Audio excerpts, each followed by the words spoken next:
తన బంధువుల పట్ల కలిగిన మమకారం, యుద్ధం వల్ల కలిగే పాపం గురించి కృష్ణుడితో తన ఆవేదననంతా చెప్పిన అర్జునుడు ఇక ఏమీ చెయ్యలేక మానసికంగా కుప్పకూలిపోయి యుద్ధాన్ని విరమించుకున్న సందర్భం ఇది. సంజయ ఉవాచ ఏవముక్త్వా శంఖే రథోపస్థ ఉపావిశత్ విసృజ్య ససరం చాపం శోక సంవిఘ్నమానసః. సంజయుడు అర్జునుని మానసిక స్థితిని గురించి ధృతరాష్ట్రునితో ఇలా తెలుపుతున్నాడు.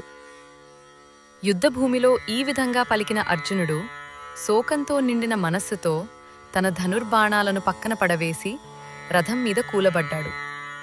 లోకైక వీరుడైన అర్జునుడు తన గాంధీవాన్ని పక్కన పడేశాడంటే అతని మనస్సు ఎంతటి బలహీనతకు లోనైందో అర్థమవుతుంది.